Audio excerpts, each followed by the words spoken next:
the scope of Chingari's work, uncovering how little girls from Hindu, Christian, and Sikh communities in Pakistan are groomed, trafficked, and brutalized. We will also engage with global experts to examine how institutions like United Nations are responding or failing to respond to this crisis. From Yazidis in Iraq to Hazaras in Afghanistan, from Coptic Christians in Egypt and to Sikh girls in schools in UK and minority girls in Pakistan, children continue to suffer the worst forms of violence and exploitation in conflict zones around the world. This conclave is to acknowledge their pain and to educate the world to mobilize global action. Thank you so much for joining us and standing with us and with them. Uh, the purpose of our effort is to mount an action to protect minority girls in Pakistan from forced conversion, like we mentioned. We will delve into what Chingari is about, the systemic abuse of minority girls in Pakistan and its repercussions. Then we will engage with our esteemed panelists who are joining us from different parts of the world. The areas that we will cover are grooming, kidnapping, trafficking, and forced religious conversions of little girls from minority communities. Finally, we will open up for a panel discussion and audience questions.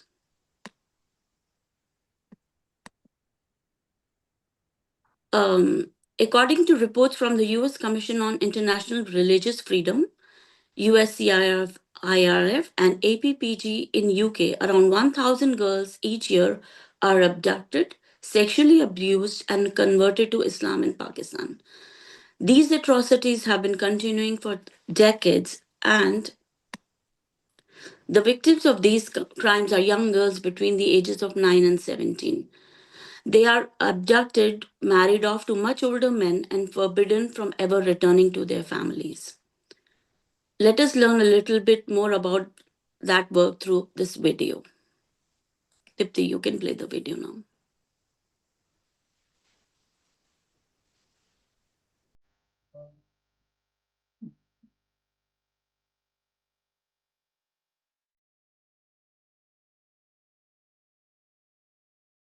Namaste and hello. Every day in Pakistan, young girls from Hindu, Christian, and other minority communities are kidnapped, assaulted, and forcibly converted to Islam. Many are underage, most never return. उनकी जो मुजरिम है उनके लोग काफी परेशान करते थे घर वालों को धमकियां देते थे मैं होती हूँ मुझे बहुत डर लगता है मैं दरवाजा भी नहीं खोलती कभी खोलती हूँ कभी नहीं खोलती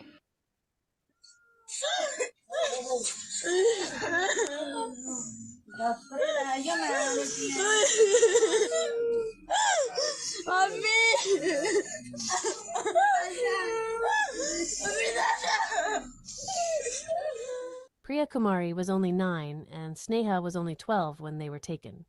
Raped, converted, and forced to marry much older men, their childhood ended overnight. मेरी बहन भी गंदे काम कर दे कर दे ਅਸੀਂ ਨਹੀਂ ਤੇਰੇ ਅਸੀਂ ਬਾਹਰ ਜਾ ਰਹੇ ਤਾਂ ਚੌਧਰੀ ਬਿੱਲੂ ਲਿਆਕਾ ਚਲੀ ਸਾਨੂੰ ਰੋਜ਼ ਹੀ ਮਾਰਦਾ ਰਹਿੰਦੇ ਰੋਜ਼ ਦੇ ਹੱਥੀਆਂ ਕਰਦੇ ਅਸੀਂ ਨਹੀਂ ਇੱਥੇ ਰਹਿਣਾ ਮੇਰੇ ਮਾਮਾ ਦੇ ਸਾਹਮਣੇ ਸਾਨੂੰ ਛੇੜਦੇ ਰਹਿੰਦੇ ਮੇਰੀ ਮਾਮਾ ਨੂੰ ਵੀ ਮਾਰਦੇ They are two of over 1,000 minority girls each year who suffer the same fate.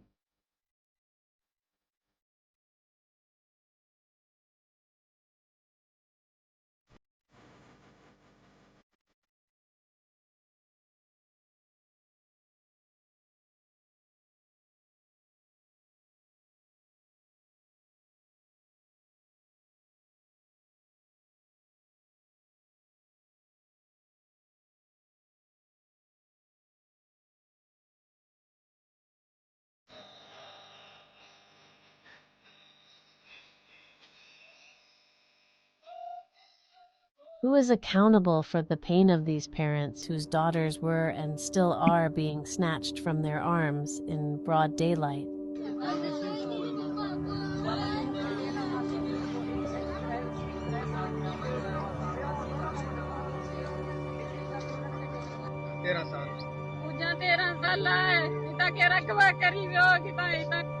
Pakistan's laws protect the perpetrators, not the victims.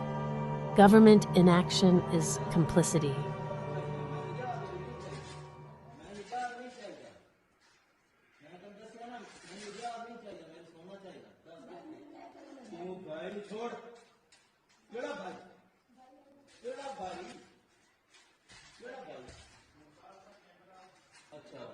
The Chingari Project is a social justice campaign aimed towards bringing awareness across the globe about the atrocities that young innocent Hindu girls face in Pakistan each day. Through informative advocacy, we seek to make our local U.S. representatives aware of the unstable religious situation in Pakistan and take further action to convey their disapproval. You can help. Sign our petitions. Contact your representative. Speak out. Because this isn't a Hindu issue, it's a human rights crisis. Stand with Chingari. Stand with these girls.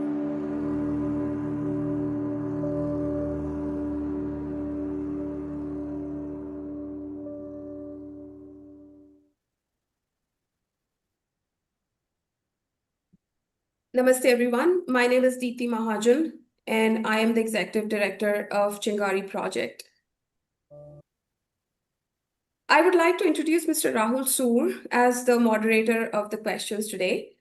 Rahul is a former IPS officer and a retired Inspector General of Police, Maharashtra, with a distinguished record in law enforcement.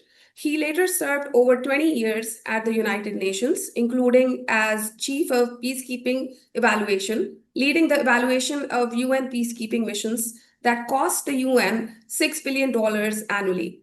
Widely traveled in Africa and the Middle East, he has academic with degrees from Harvard, Delhi University, and St. Stephen's College. Mr. Soor brings deep insight into law, governance, security, and human rights issues. He's based in New York, and he continues to be a respected voice on international affairs and human rights. Rahulji, given your wide experience in the United Nations, can you tell us what is the evidence that has accumulated against Pakistan? What does it amount to? And what can we do about it in a concerted manner? Dipti ji, thank you very much. I'm very privileged that you have invited me to this very important subject of the kidnapping and conversion of Hindu girls. Briefly, because we want to hear all Recording in progress. The distinguished panelists, I just want to say 4 things to begin with. One is that the problem is very much known at the international level, and United Nations documents and experts have repeatedly called out Pakistan in this respect. These are experts who are considered special rapporteurs, and they have used fairly strong language in condemning Pakistan, saying that the systemic abuse, abduction, kidnapping, trafficking, sexual servitude, forcible marriage are to be condemned, and they are going on with impunity. Even at the level of the United States Commission on International Freedom, this issue is very well known. And the Pakistan Human Rights Commission has also talked about forcible conversions. So the first thing which I want everybody to understand is that this is a very well-known problem. It is festering right there in the sunlight for many, many years. The second thing which I'd like to say is that we have recently filed a complaint of genocide against Pakistan with the UN. And one of the things which is there in the complaint is the technical definition of genocide, which is under Article 2 of the Genocide Convention. Now, in this article, there are 2 things which are specifically prohibited. One is taking measures to prevent births in a community. And the second one is transferring the children from one community to another.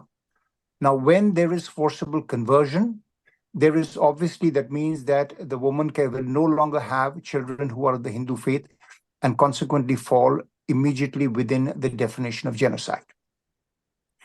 Another factor for that is, another aspect, striking aspect of that is the impunity.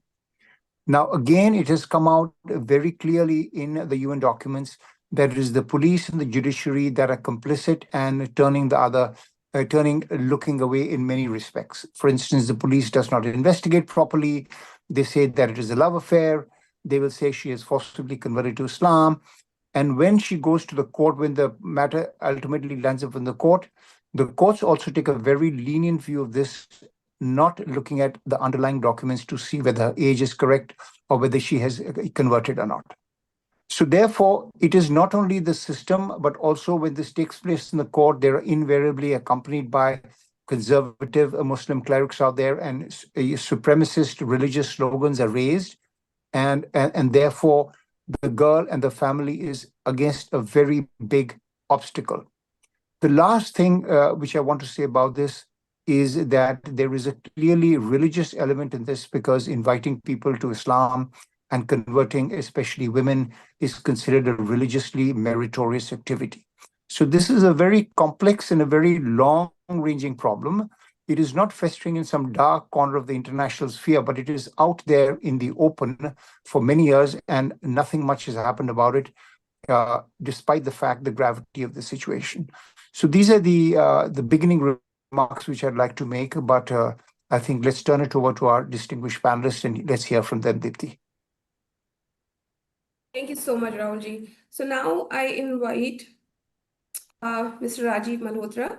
Welcome, Rajiv ji. Rajiv Malhotra is a leading voice in Indic studies and a prominent advocate for Hindu civilizational thoughts.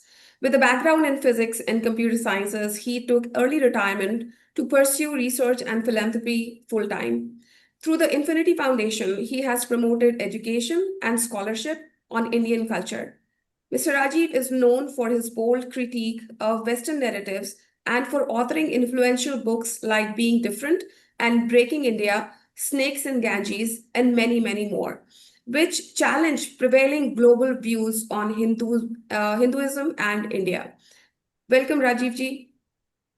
Thank you very much. It's an honor to be here. I won't say it's a pleasure, because I'm very disturbed by the subject matter.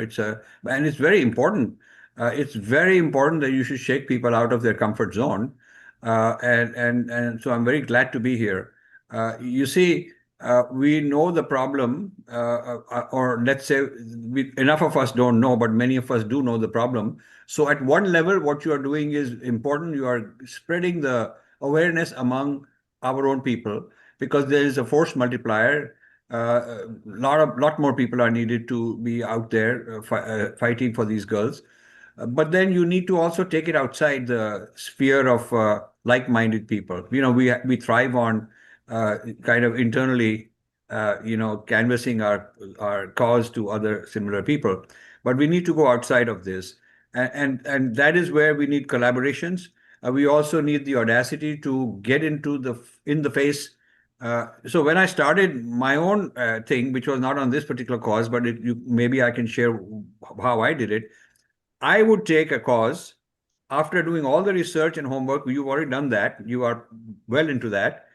Then I would want to identify who are the worst offenders, who are the top leaders, not some marginal people here and there. Where is the headquarters of this, whether it is Harvard or whatever, maybe very big shots, and generally they were very big shots. And then I want to take the fight to them. Okay. And this means I better be sure of my facts, because they're going to come after me. They're going to drag my name in the mud. They're going to call me all kind of things. And they'll even try to get my own Hindus against me. And there are a lot of Hindus who will join them, because it's fashionable to hit each other.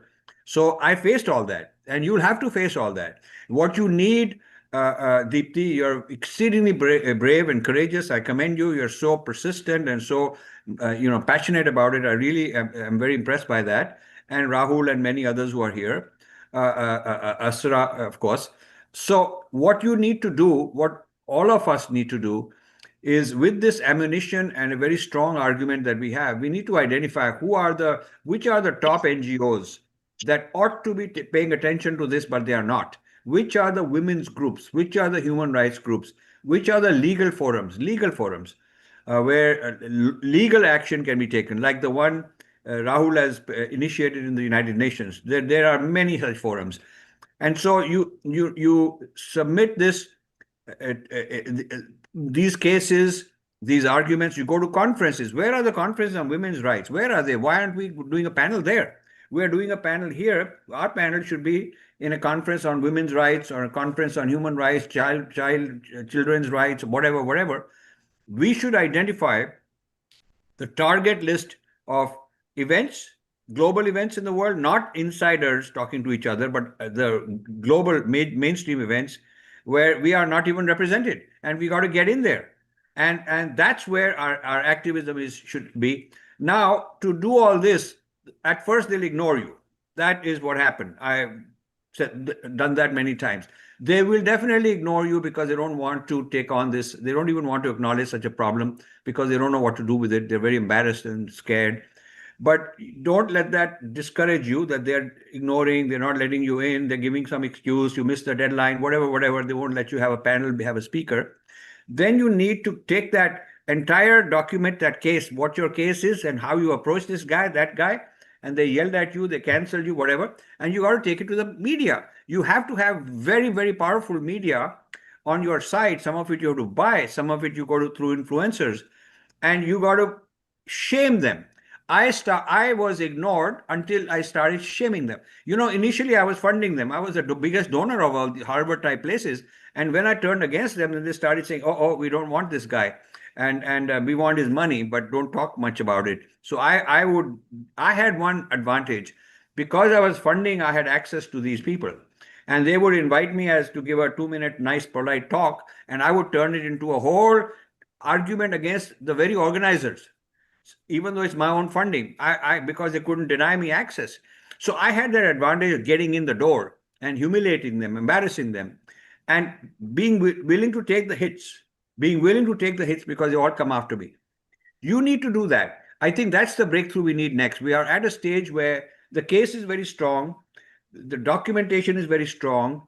How do we take it to the next step of in the face fighting where the fight needs to go? So that's my message, and I would like to work with you on how we achieve that. And thank you very much for inviting me. Thank you so much, Rajiv ji. I think that's a very good insight, Rajiv ji. And before we even start talking about these organizations, I think it's extremely important that people need to be aware. Like, I have come across questions from regular individuals when I bring this up, and I'm asked, there are still communities or minority communities in Pakistan. Are there still Hindus, Christians, and Sikhs in Pakistan? I mean, the level of ignorance is mind-blowing. But thank you so much, Rajiv ji. And we definitely, we all need to work together. This will take not a village. This will take the world to do something. So over to you, Rahul ji, and please go ahead and ask your questions.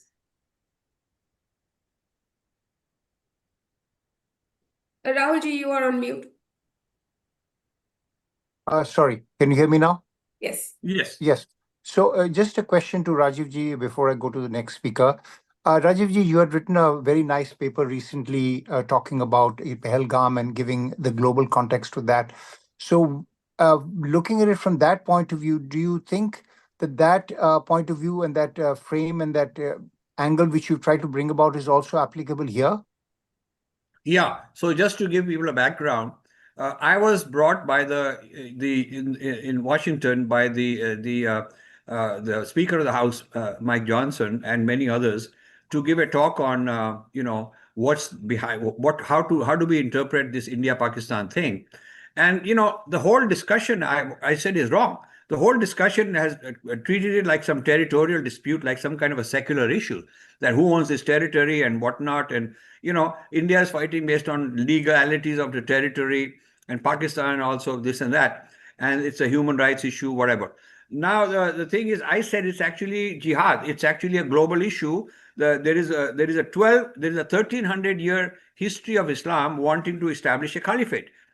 Immediately after the Prophet died, there was a caliphate established, and the caliphate is a world government where the whole world is under one man called a caliph. He has to be a male, and everybody reports to him, and the law is the Sharia law. And to bring this about is the purpose of jihad. So the word caliphate, the word Sharia, and the word jihad are all interrelated, and you cannot avoid that. And out of the 1300-year history, if you were to search under caliphate, you will find that there was a series of 4 caliphates. Immediately after the Prophet died, there was one that lasted so many years, and another one, then another one, another one. These 4 continuous, one after the other, with no gap in between, lasted together for 1200 years out of the 1300-year history. So only in 1924, about 100 years ago, with the end of the Ottoman Empire, the latest caliphate died or dismantled by the Europeans, by the West. So, but out of 1300-year history, 1200 years has been under a caliphate. How can you not think of that? That is what the project is all about. The project is all about establishing this kind of a world government, world system, and only when you understand that as the foundation, of which there's no, I pointed out sources in their holy texts. I pointed out the surveys among Muslims in all these countries. Somewhere between 70 and 90% of the Muslims surveyed in 50, 60 countries are wanting a caliphate, including 30-40% in England. In England, are wanting a caliphate, including 1 in 5 Muslims in the United States are wanting a caliphate. So, but in other countries, it's like Pakistan is like 80%, and so they all want this global brotherhood of Muslims.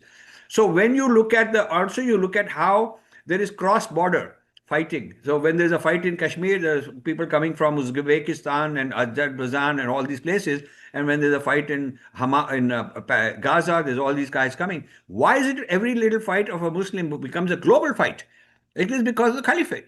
So you need to have this understanding. Now, this is a long paper. I won't go into all of it, but the state of the affairs is today that I won't mention the name, but a good Jewish scholar has contacted me and is interested in joining into a joint paper. We'll co-author. We want to be a co-author.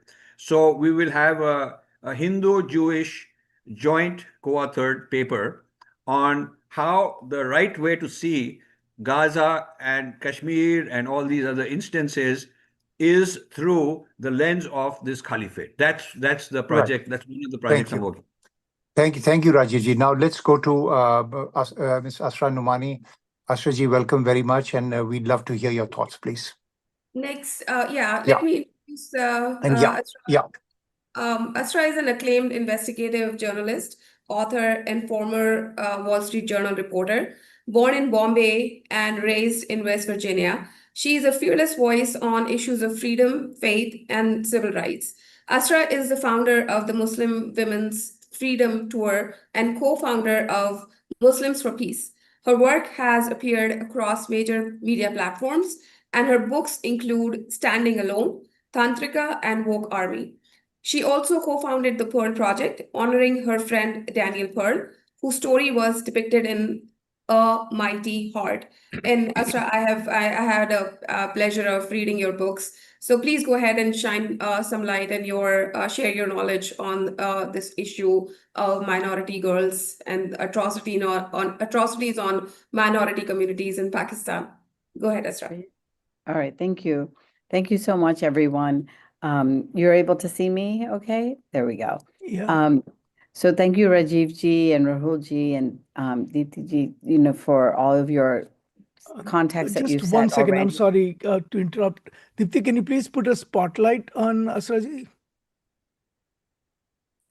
Or there we go. Perfect. Okay, great.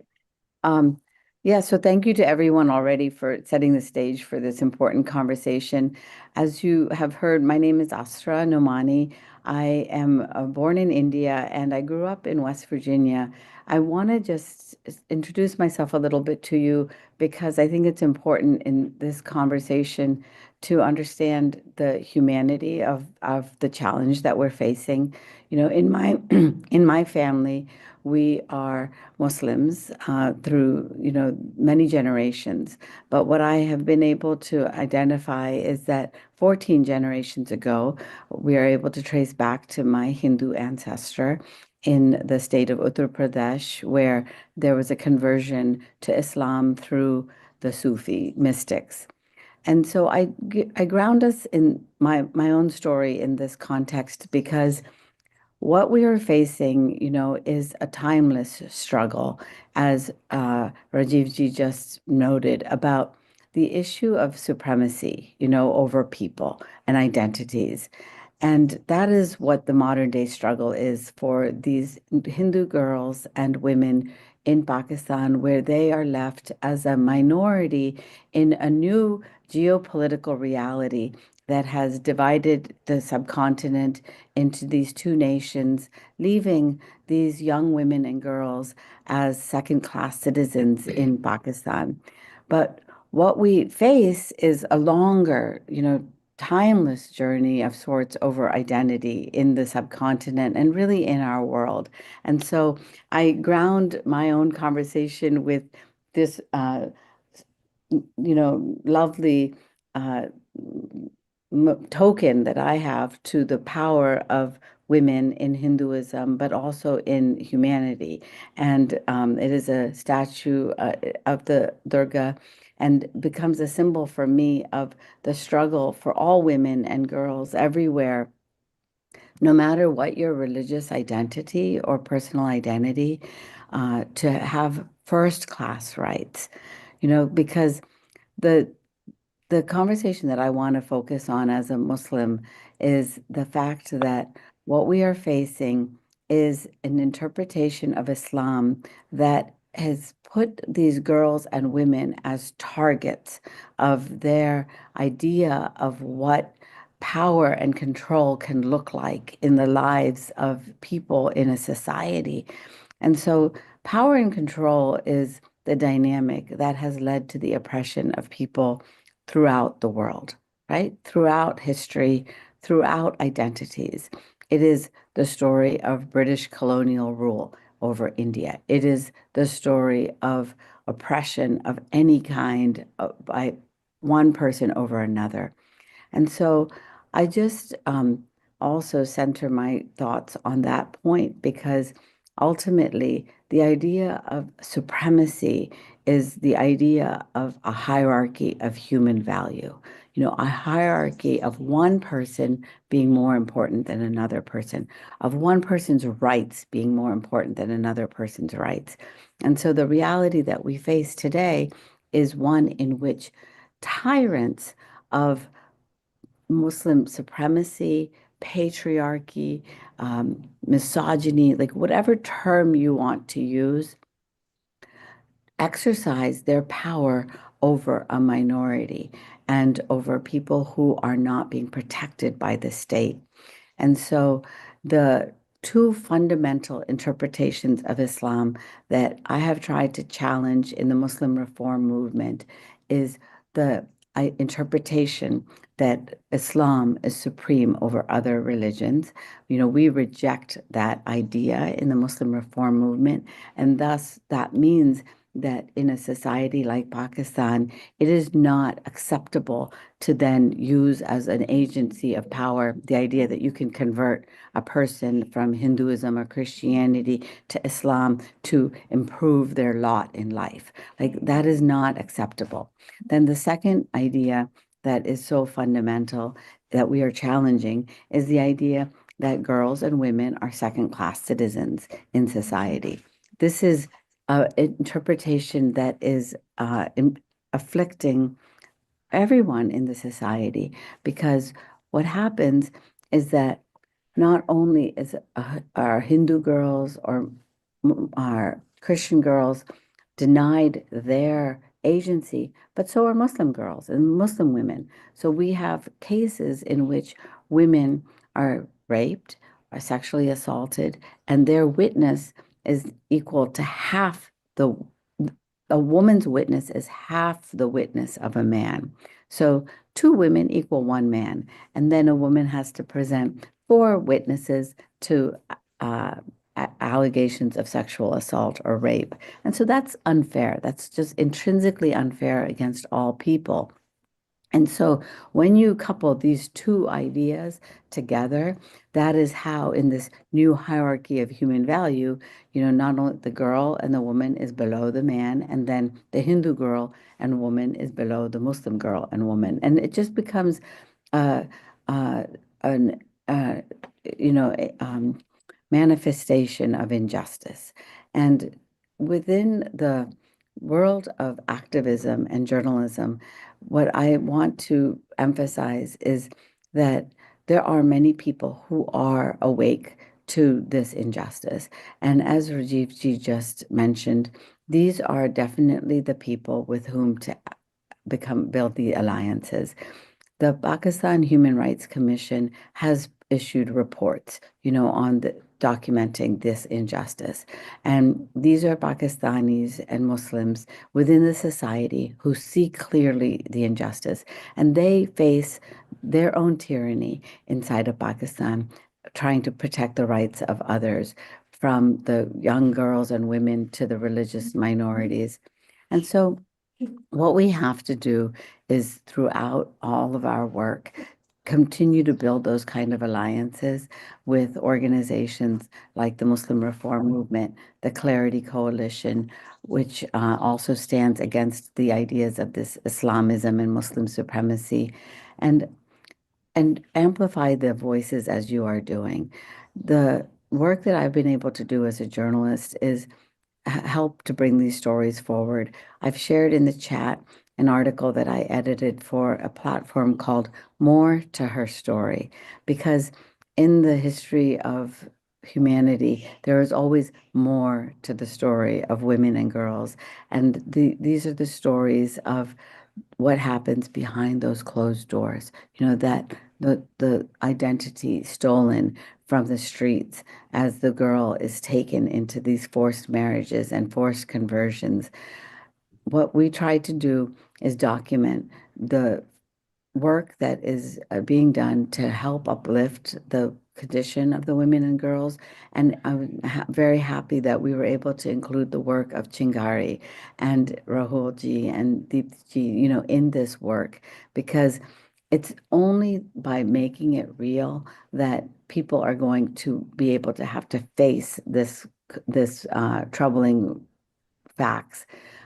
Rahulji is absolutely right that a strategy of shame is unfortunately a mechanism by which you can force those that are in power and control to actually do the right thing by people. It is only, especially in our South Asian communities, this lever of shame that forces people to then try to fix problems, or at least have them go away in a way that is not embarrassing to them, even if they're not motivated by the right reasons. And so I'm very happy that, I'm able to participate in this panel, not only, as a journalist and as a person who cares about human rights, but as somebody who is part of this shared history. As you mentioned, I've seen a human being stolen from the streets of Karachi, Pakistan, with the kidnapping and then murder of my friend Daniel Pearl. These realities are painful. They are tragic and so often unspoken. People know Danny's name, and I hope that they will know the names of the girls and young women whose lives are stolen because of this injustice. And I'm very honored to be part of this conversation so that we can first acknowledge what the problem is and then find solutions. Thank you so much, Astra. And thanks for sharing your thoughts. You rightly said, right? Like the girls are the whole thing is so institutionalized that there is patriarchy, but there's this concept of, womb jihad. Like you take away these minority girls, so not only you're reducing them in numbers, but then you're having kids with these girls, or you are selling them out for sex trafficking and into slavery. Like we have heard stories of little girls' body parts being found on the borders where there are terrorists living. Like the stories are mind-boggling. And then we actually have another speaker who will talk about some real-life examples. But thank you so much for sharing your thoughts. And Rahulji, go ahead. Do you have questions for Asra? Yes, thank you, Asraji. And again, once again, a reminder to all the viewers to contribute to HinduPACT for this extremely important cause, because that's one of the surest ways you can help in this. Now, my question to Asraji is that this is a very brave thing which you started, Asraji, in terms of the reinterpretation. What kind of challenges do you find when you try to push back against this issue of, for instance, two women's testimonies equal to one man? And what about the issue of Hindu girls being even inferior? So how do you look at that struggle which you're having when you try to make a dent in the community? What are the kind of struggles which you encounter in this, so that can benefit Hindu girls out there and reform in general? Asraji, over to you. Yeah, the dynamics of power and control are one in which the attacks on you, as Rahulji mentioned, will always seem personal because they are meant to silence you. And I know this because when I went and challenged the issues of women's rights in our mosque in Morgantown, West Virginia, in the United States of America, I was literally put on trial and I was being banned from my mosque and my place of worship.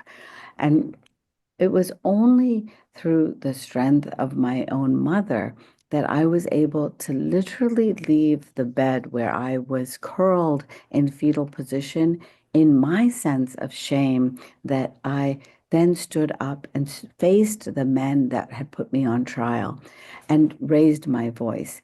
And so I share that because in the dynamics of power and control, which is a universal dynamic, this tactic of silencing another person through acts of shame will always happen. And that's what I faced, Rahulji. What I have faced for the last 23 years of this battle is an effort to marginalize my voice and to silence my voice. And so that's why I appreciate even this affirmation from people from within my community who see these injustices and want to improve the condition for all of this world. Your objective in our conversation today is about the Hindu women and girls that are being abducted and forcibly married and converted. But that challenge is part of a wider one that is laying claim to humanity everywhere, from my hometown in West Virginia to the villages in Sindh province. And so what I want to encourage everyone to do is to always keep some inspiration as your North Star to motivate you always to action rather than paralysis. And so my image in front of me is always the image of my friend Danny Pearl, because I know his case inside out. I know 100% that he was an innocent, and that just like these young girls, he was brutally murdered. His body was cut into pieces to be found, in the shallow dirt of a corner of Karachi, where there are so many other injustices happening. And so maintain that North Star in your life so that you will always be motivated to action, and you will find something bigger than your own pain and your own suffering to motivate you. Because ultimately, this shaming that they do of us, it's temporary and it is fleeting. Just like in any meditation, we know that any pain can be, we should have a sense of non-attachment to it also, and know that it will go away if we allow it to just not define our lives. And so that's what I encourage everyone to do, because it's been 23 years. We have not succeeded yet, and the struggle must continue. That's why we're having this conversation. And so I encourage everyone to be in it for the long war that we are in. Thank you so much, Asra, and a big hug to you. So, moving on to our third next speaker. Bhai Mohan Singh ji, thank you so much for joining us. Let's welcome him. Bhai Mohan Singh ji is a UK-based Sikh activist and founder of the Sikh Awareness Society. For over 30 years, he has fearlessly exposed grooming gangs in the UK and protected vulnerable girls, particularly from Sikh communities. His work has brought justice to countless victims, often at great personal risk. Through SAS, he provides critical support from physical protection and relocation to legal assistance for victims of all backgrounds and faith.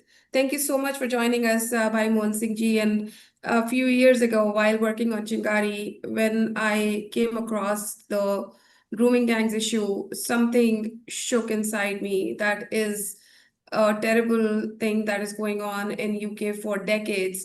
And I would like to for you to share your experience and thoughts, and also your thoughts about the minorities in Pakistan, because these girls that are being groomed in UK, that is a tragedy. And then there are these girls in Pakistan who are like in their backyard. They are being abused every single day with no respite to legal things. So, Bhai Mohan Singh ji, please go ahead.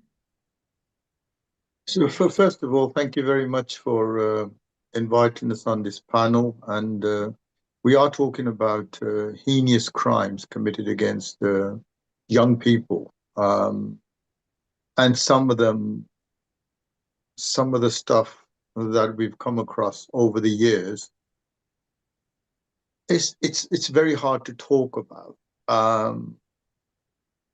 And it's such a massive subject, so I wouldn't really know where to start. But those who are listening to us, we have been working at street level. We have raised awareness in the gurdwaras, the Sikh places of worship. We have done over 50 mandars in the UK. We'll go to churches, we'll go anywhere where anybody invites us to raise these issues and to raise awareness, because awareness is the first line of defense against things like this. This is in the UK, it's happening up and down the country. There's not one particular town. You just have to look at the UK map. It's happening in every city, grooming gangs. These are grooming gangs. This is the terminology that was first brought out in the newspapers. But actually, they're just rape gangs rape groups where people who know each other will target young children. They'll target a vulnerability, and then that vulnerability is exploited.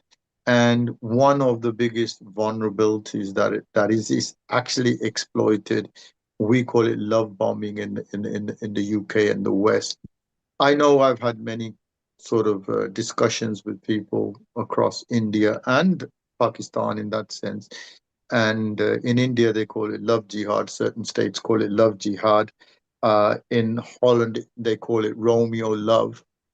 So the model of love and going into somebody's heart, because the heart doesn't do any thinking and bypasses the head, it bypasses all logical thinking. So it's a very safe crime to commit, where the girl is not going to the police to complain because she perceives she's in love with the person. And why would you complain against your lover? And it's only many years afterwards, when they suffer all the abuse, and 6, 7 years after they come out of it, is when they start actually going to the authorities. So a lot of the cases in the UK have been historical cases which took place 20 years ago, 15 years ago. And I mean, when we talk about love bombing, I can talk about a case that a couple of weeks ago, that the Channel 4 TV production team here covered this case on national TV in the UK, where a girl went to work in a restaurant, and she was shown all the love and all the affection and everything, given free food. She had a wage. She thought these people were the best of the best. And before you know it, she was drinking with them, and then boom, drunk, raped, badly abused, and it carried on for years. This young lady can't have babies anymore because of the level of abuse they done. And I was talking to the father of the girl, and he says he can't go to sleep. So it's not just the child that's been affected. The whole family network will be affected. If I sat here and I know 5, 6 minutes won't do justice on a subject which we've been trying to deal with for over 25 years. I can sit here for 2 years in a row and roll off cases because there's been that many. Originally, we started working with the Sikh girls because Sikh Awareness Society, but Hindu girls are targeted, white Christian girls are targeted, everybody's targeted, and that's a massive concern. Um, and our works is really down, as DP said, was to help them from the initial call and help them all the way through the healing process and also the legal process as well, so they get their justice. There was a very high-profile case that we worked on in Pakistan, and she was the daughter of one of the Gyanis, the priests, of a very historical Gurdwara that uh, it, it was uh, it was one which was attributed to Guru Nanak Dev Ji, the founder of Sikh faith. And the girl was then taken into care by the Pakistan government and put into safe housing because it sort of exploded. And her cousin was based in London. That's how I got involved. And the authorities gave us all the niceties. This is what's going to happen. This is what's going to happen. This is what's going to happen. But that was 5 years ago, 6 years ago. The girl hasn't gone back home. The girl's nowhere to be seen. Nobody even knows if she's alive or what. And every now and then we get cases where girls have been kidnapped or forcefully married.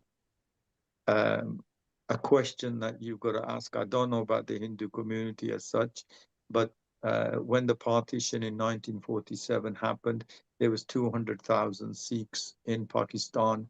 After the partition, there are now about 20,000. What's happened to 180,000?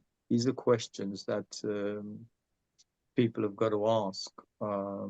Some might have migrated out, but to lose 180,000 people from a community is just shocking. And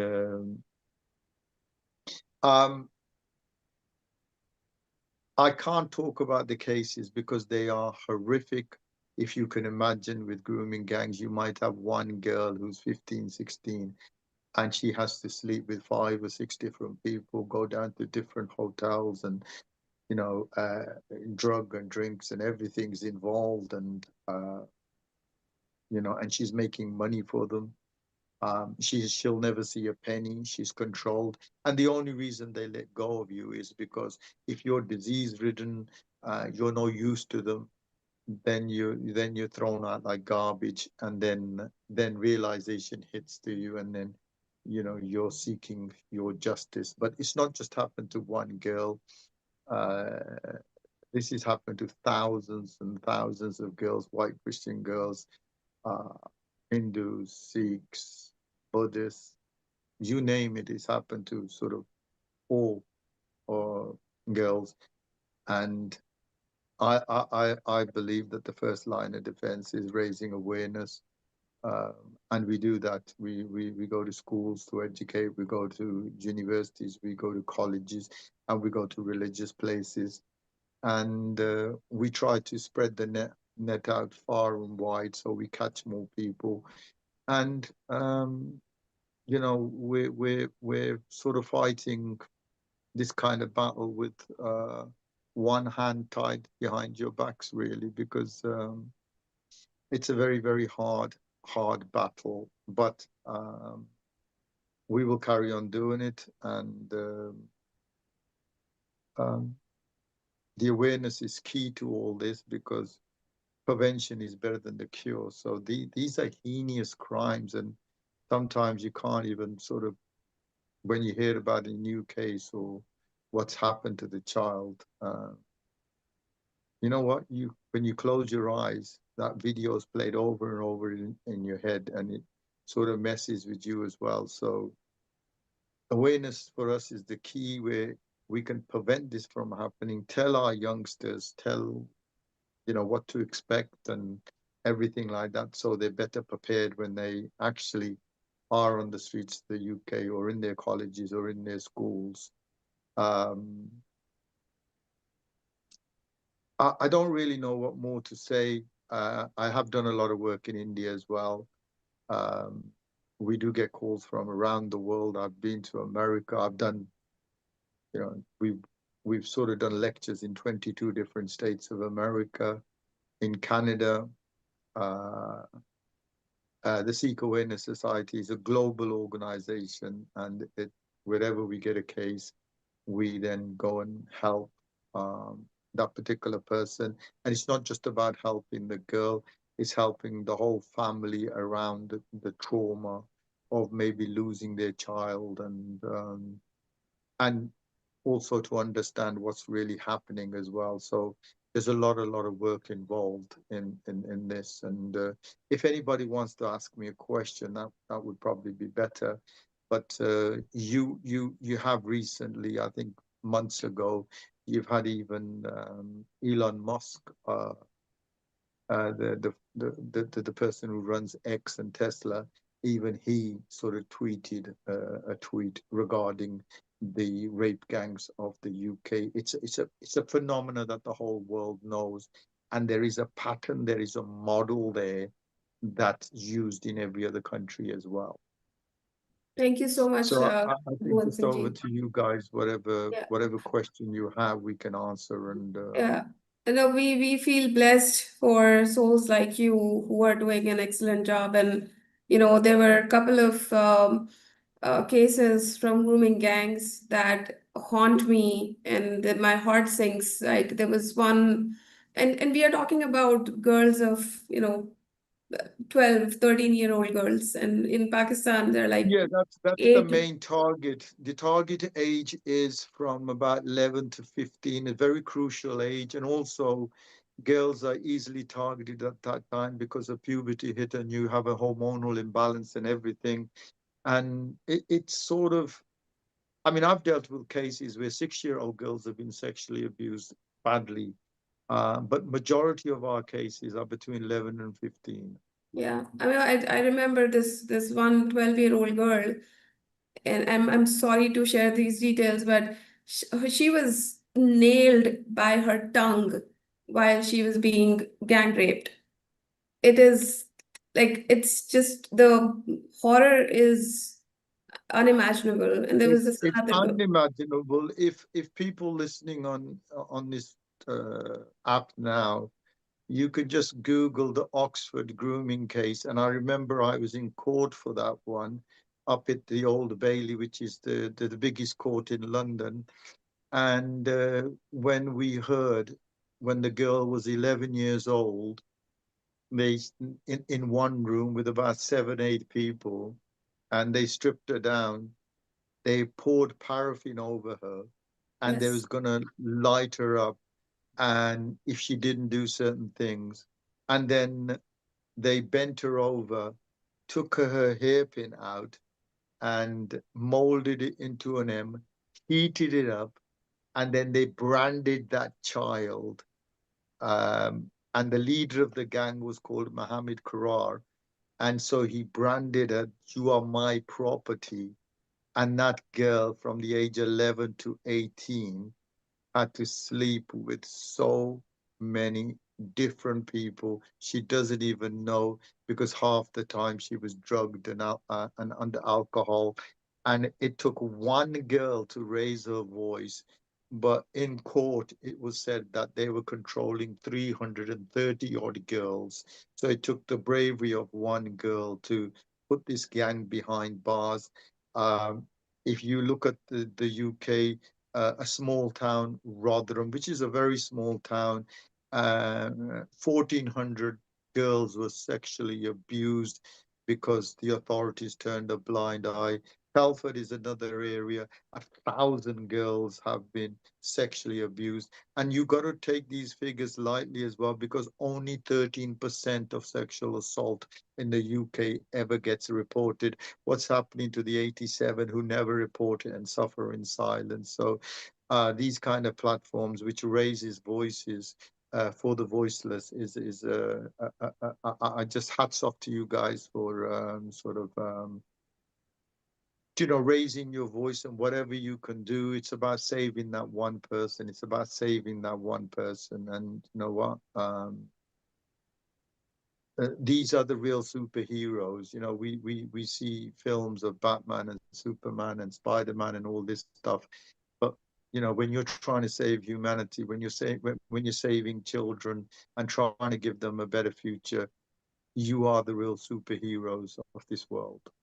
Oh, thank you so much, Bhai Mohan Singh ji. But when we look at these girls in Pakistan, like they don't even have that legal recourse, right? And you rightly said it's not just the girl, it's the entire family. Like imagine you have a daughter, somebody comes to your house and takes her away. Like that's so painful to hear. Like there's no even legal, they cannot even go and file an FIR because it's an institutionalized crime. It is like uh, I can go on and on, but I think Yeah, the case that I was talking about, sorry yeah. to stop you, but the case I was talking about happened in the time of Imran Khan. Yes. Imran Khan is a very influential person, and we loved him for his cricket and everything, and for his dynamic leadership and everything. And we Yes. were directly talking to Imran Khan regarding this issue.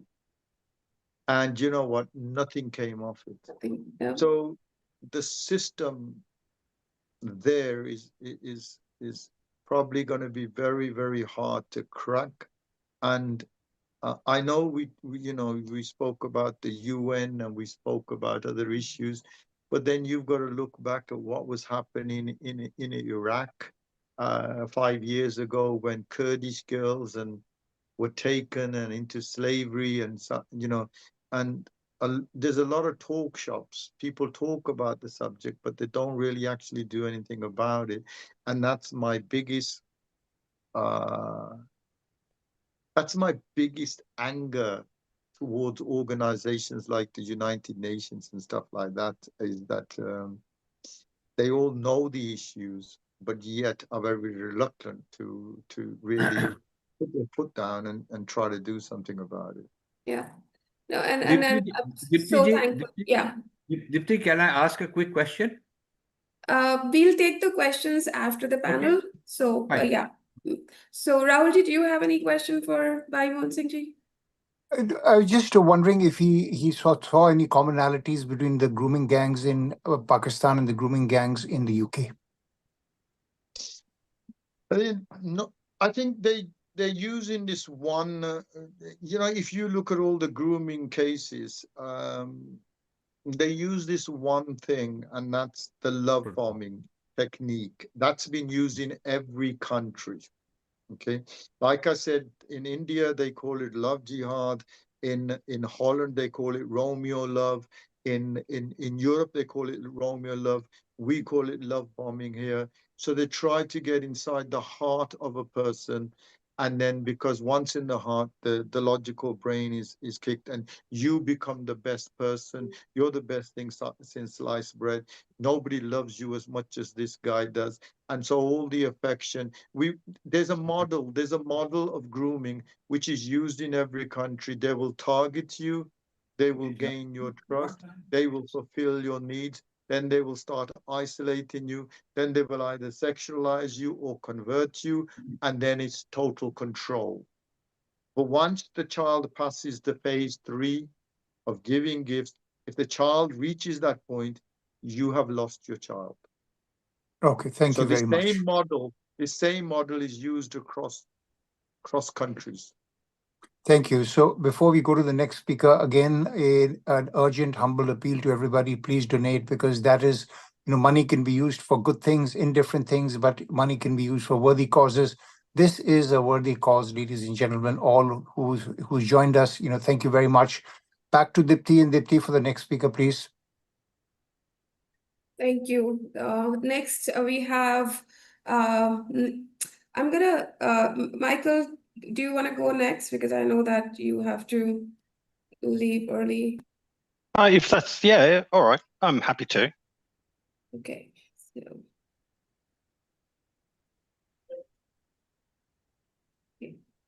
So I would like to welcome Michael Sherlock.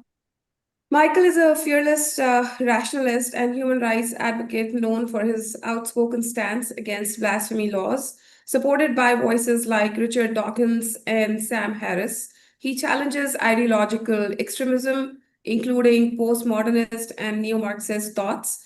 A former executive director of Atheist Alliance International, Michael has authored several books and holds a master's in religion. He's also been instrumental in helping Muslims and ex-Muslims escape persecution and serves on multiple advocacy boards championing free speech and women's rights. Michael, floor is yours. Thanks very much, Deepti, and thank you very much for inviting me to speak on this really important issue. For me, I have a 15-year-old daughter, so this has a very a visceral feel to it for me, because I can't even imagine if these things were to happen to my daughter, the emotions I would go through as a father. And then to put me in a cultural and religious context where I have absolutely no power to stop it. When the courts are lending, approval to this type of pedophilia, this type of sexual grooming, this type of rape, this type of human rights abuses that take away the choice of the children and their families by forcibly converting them to the religion of Islam or whatever the religion may be, but in this case it's only Islam. I just can't begin to understand how I would cope in that situation as a father.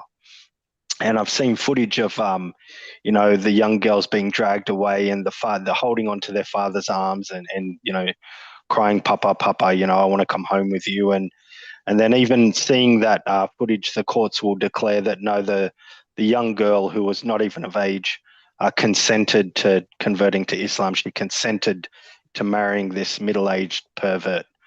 And it blows my mind. And it does. There are a lot of, I think, parallels between the UK rape gangs and the one in Pakistan. Not just that. Oh, sorry, my camera just went crazy. Not just that the perpetrators are Pakistani, both Pakistani, obviously, in both cases, and both Sunni Muslims, but that they adhere to a type of Islam, and it's an Islam supported by the Quran. It is an Islam supported by the Sunnah and the Sirah of Muhammad. They conform to a form of exclusivist and expansionist Islam that holds that the ends justify the means regardless of the atrocity of the means themselves. That is, we need to convert the entire world to Islam, and until we do that, there is a risk of fitna. And this fitna pathology, which I honed in on my thesis, because my area of, study within my master's primarily focused on blasphemy in the Muslim world and comparing that to the concept of blasphemy in the Christian world. And the modern concept of blasphemy in Islam relates very closely to the pre-Nicene Council concept of blasphemy in early Christianity, before Christianity became Catholicism and then later Protestantism, when there are lots of different Christianities running around. Some sects of Christianity prior to the 4th century believed in 360 gods. Some believed that Yahweh was the evil spirit and that Jesus was the true God. There were so many varieties of Christianity, but they were desperate to create a uniformed version of Christianity in order that that religion can spread. And they did that by converting the emperor at the time, Constantine, who had his own pet priest, Eusebius. And they took over essentially the Christian narrative and they turned it into Catholicism, or the universal church, which is Catholicism. Now, that's back then, blasphemy was anything that would disrupt Christian unity. And we see the same pathology in current Islam. Anything that would be considered to disrupt the quote unquote unity of the Ummah, of the global Muslim community, any fitna, any disharmony. And it's a real pathology. You're selling people this idea that unless we can convert the entire world to Islam, there is always a chance of chaos. And if there's a chance of chaos, then the whole world is going to go to hell and everything's going to be horrible. There's going to be injustice. There's going to be terror. There's going to be... So anything we need to do in order to achieve unity within the Ummah, in order to spread Islam as the only religion, that is the only religion is the religion of Allah, then anything is justified, because the alternative is hell on earth. This is the pathology that is, I believe, at the heart of, and Rajiv was talking about, we need to isolate what's the heart in terms of what are the NGOs that should be speaking up that aren't speaking up. And then Rajiv also brought up, well, let's look at the 1200-year history of the caliphate that's existed under the Ottoman Empire, etc., and prior to, and breaking down in post-World War I, 1924-ish. And then you look at the flourishing of human freedom after the Ottoman Empire collapsed, and you can see it in places like Iran, even Palestine, or current called Palestine today. It wasn't Palestine back then. But you look at the flourishing of human freedom in Islamic societies, and they were very westernized, very liberal in their mode of living. And then once you have this resurgence of this Islamist ideology, which is now essentially the Muslim Brotherhood are pushing that globally, and through financial and media wings like out of Qatar, for example, who are massive funders of American and Australian universities. They've got their fingers in the media, they've got their fingers in the UN now. And when I was executive director of Atheist Alliance International, I worked with the Human Rights Council, and I can tell you they are completely almost captured. There are special rapporteurs who aren't captured, and like, for example, they're the ones writing the reports on the problem in Pakistan with these these kids. Oh, sorry, I beg your pardon. Sorry, having camera issues. They're having these rapporteurs who are writing the reports in Pakistan, who are Sunni Muslims, who are liberal thinking Muslims, but they're not captured by this Islamist ideology. And like someone said, we need to be forming coalitions and collaborating with these types of people. And that's what I did when I was prior to being executive director of Atheist Alliance International, and when I had my own small human rights organization that was fighting against blasphemy laws, particularly in Pakistan, but other Muslim countries. We need to be collaborating with these types of people, because the global caliphate is rising. And I know it sounds alarmist. I know it sounds like a conspiracy to a lot of people. But if you look at the grooming gangs in the UK, if you look at what's happening in Australia with the Free Palestine movement, and the Free Palestine movement has become a sort of Trojan horse for Islamism to come into the West. Because as I think Asra has written about, and a lot of other commentators have written about, there is this unholy alliance between the West and left, particularly the postmodernist and neo-Marxist left, and Islamism, that is far-right Islamic thought. Those two bodies of extremists work very well together, and have historically worked very well together, until the point at which the Islamists gain power, and then they, like in Iran, they kill the Marxists, they kill the communists, they kill the leftists, and then they just take the power from the gates that were opened for them by these far left-wing extremists. So sorry, I guess I'm all over the show, but it's past 1 a.m. here. But yeah, I'd say, just recapping, for me personally, I've got a 15-year-old daughter. And this hits really hard for me. Secondly, my work as a human rights activist, and particularly working with liberal Muslims and ex-Muslims in Pakistan, and I've worked on asylum cases where I've had to get people out of Pakistan. And one of the asylum cases I actually had to submit testimony for, I was helping someone get into New Zealand, but the asylum, I guess, gatekeeper at the time that the New Zealand government thought would be best positioned to analyse this ex-Muslim's asylum claim in New Zealand was a hijabi Sunni Muslim from Pakistan, and he was charged with blasphemy in Pakistan. He escaped in time, but he was going to be sent back because the hijabi Muslim who had analysed his case said, well, you claim to be a humanist. Can you recite the Declaration of the Netherlands, of the Humanist Declaration? If not, then you're not a humanist. And I simply told him to respond to her, recite the verses and versions of the Quran when I give you those verses and versions. If you can't do that, then you're not a Muslim. And that's how absurd your argument is right now. So she was attempting to send him back to Pakistan, where he was going to be, put on death row, all because he couldn't recite the humanist creed. And this to her was proof that he was not actually a humanist. His claim was not legitimate. Therefore, he was just a run-of-the-mill criminal from Pakistan who should go back and face the death penalty for blasphemy. So when you have the worldwide institutions and global governments like New Zealand, Australia, Canada, the US, who are captured by far-left ideology, and this far-left ideology has swung open the gates for Islamists to come in and dictate the narrative that this is true Islam, is Islamist Islam. It is exclusivist, it is expansionist, it doesn't need to be tolerant. And that when you've got this, all cultures are equal, and we should understand through cultural relativism that we should respect that extremist nature of Islam, and the woman in the niqab represents a really pious and real pure form of Islam, when then that's not the case. The niqab, the burqa, these are all aberrations. And if you read the scriptural justification for the hijab itself, it was to cover the breast, not the head. Even though they commonly wear it on the head, and that had social and, had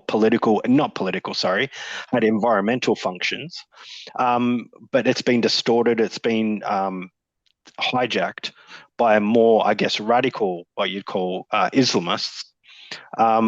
You see this perversion of radical Islam and radical far-left leftism working hand in hand to essentially destroy the West and right now destroy Israel so they can get to the West. And that's what a lot of people don't understand about the conflict between Palestine and Israel, is that Israel is essentially holding back the floodgates at the moment. And what they're holding back is an increase in these rape gangs, is an increase in Hindu and Christian girls or Ahmadiyya Muslim girls stolen from their parents, because at the end of the day, the ends justify the means. And this type of Islam is a violent, pedophile, sex and death cult. And I'll leave it there for now. No, I think you said so many right things, Michael. Thank you so much for sharing your thoughts. And again, I keep coming back that Western countries, people are doing things with whether they are guilt-driven or they are ignorant. Again, I come back to Pakistan and say that these people are poorest of poor, right? Like these girls they have no identity. These families have no identity. Like I've heard cases where if the family goes to the court, they are 15 people against 1,500, and those 1,500 are armed. Like there is no legal respite. The court is not with them. The police is not with them. There is no legal recourse for these girls. But I mean, you said so many right things. There are so many different reasons for this to be happening, right? But okay, I'm gonna pass it to Rahulji. Rahulji, do you have questions for Michael? No, the only thing which I'd like to ask him is that from his point of view, rationalist and atheist point of view, how does he see that philosophy being able to address and possibly ameliorate the situation in Pakistan? And of course, an appeal to all the listeners that this is a really worthy cause as you listen to the fascinating viewpoints and valuable viewpoints of our panelists. Please donate. And so, Michael, that's my question to you. Where do you see atheism and rationality helping the poor, voiceless girls and women of Pakistan? Well, I guess I'm going to come. I've got my bias, and I acknowledge my bias here. I'm of the opinion that when you take a rationalist approach and when you take a humanist approach to these problems, you have a much better chance of solving them than if you take a religious approach. Having said that, there are qualifiers. The qualifiers would be there are Sunni Muslims in Pakistan who are fighting against this. There are groups like this group now, Hindu groups, who are fighting against this. And these people are motivated by their interpretation of their religion, right? So we can't discount that reality from my point of view. But from my point of view, when we subtract that which is irrational and we set aside that which is irrational, when we set aside that which is illogical, when we focus on our shared humanity, regardless of our own tribes, regardless of our own, whether we're Hindus, whether we're Muslim, whether we're Christian, whether we're atheist, that's where the value of, I'd say, my atheist approach would come in, is that, like in the words of the old deist Thomas Paine, you know, the world is my church, and all humankind is my brethren. That is, all mankind is my brethren. So I don't care if you're Muslim, Hindu, Christian, whatever. Because I'm an atheist, I can look past your religion and I can see the problem, the nuts and bolts of the problem. What is the problem here? We have young girls stolen from their families, subjected to horrific treatment. Even for a grown woman shouldn't experience this treatment, but let alone a young girl. You know, these are atrocities that I think you don't need to be religious to see that they're wrong. They are functionally and logically and practically and morally and ethically in every single way. They run contrary to our instincts as human beings. They run contrary to our evolved instincts of reciprocity, of protecting our young, to ensure that our species survives, to creating societies in which everyone feels safe, because societies in which everyone feels safe and heard are the societies that dominate intellectually, financially, culturally. These are the societies that will do the best. So when you start to hamstring these societies and you create this disunity because you're so scared yourself of fitna, you know, you're so scared of fitna that, there's going to be chaos if not everyone believes my version of Islam. Well, then you end up being the source of that chaos. That is, the fear that you have attracts the thing you're afraid of. And this is the biggest problem with these cultists, in my opinion. And that's what I can see as an atheist. So I hope that kind of answers your question. Thank you so much, Michael. Yeah, back to you, Deepti. Yeah. So like Michael saying, right, we have to stand together.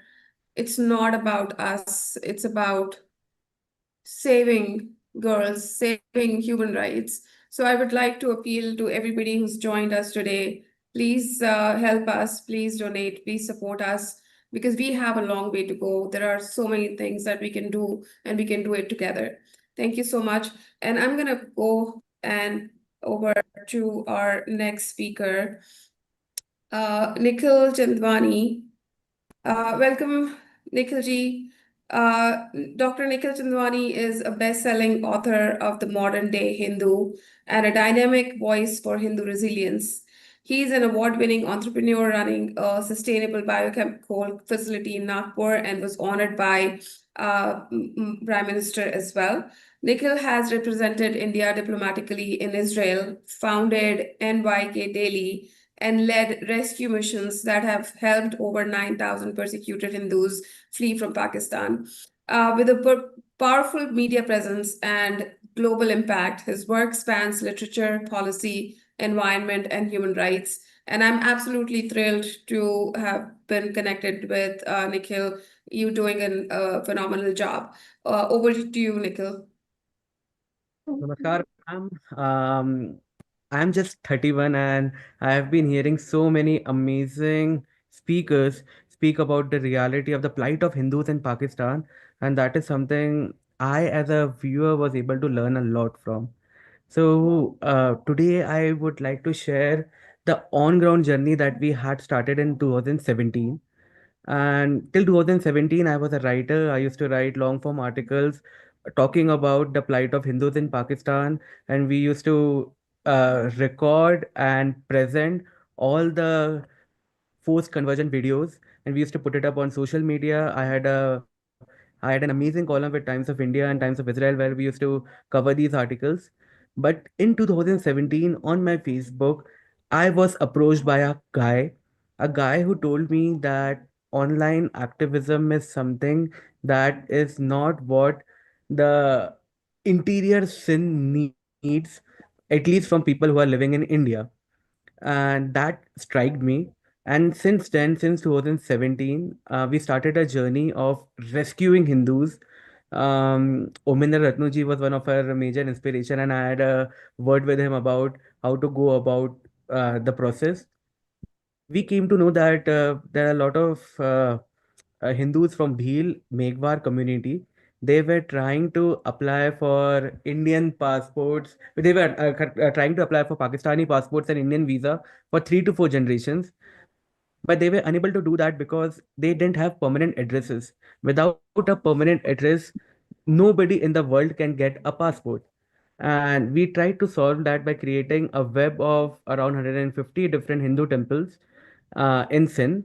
And since then, once that web was created, uh, the land surrounding the Hindu temple was under the temple control, and that became the permanent address for these Hindus to apply for their Pakistani passports. So from 2017 to 2025, we ran this journey, and till now we have rescued around 2,000 Hindu families, which are well settled in Delhi, Jodhpur, and Jaisalmer. But now, since the borders are closed, Deepti ma'am, we have been discussing that in our groups now, where there was this very painful story of Sunny. This kid, Sunny, trying to get uh, uh, he's trying to get his sister back from the kidnappers. His sister was kidnapped by the Mia Mhm. Mittu's men in Ghotki. Mia Mittu is one of the guy who has forcefully converted over 10,000 Hindu and Sikh girls. So Mia Mittu's men from Ghotki had kidnapped Sunny's sister, and this case was also Simran Kumari. Simran Kumari. Yeah, and her name was changed to Aisha now. She was 16. Her birth certificate was fake, and she was shown as 22. And right now, as we speak, uh, she's pregnant for the fourth time. Sunny recently met her, and he gave us this information. And even though this case was registered in UN, it's all over the UN websites and social medias, but nothing has happened. The needle hasn't moved. And this has been like seeing this on social media and seeing this online has made me realize that the life of a Hindu girl matters only after she is forcefully converted.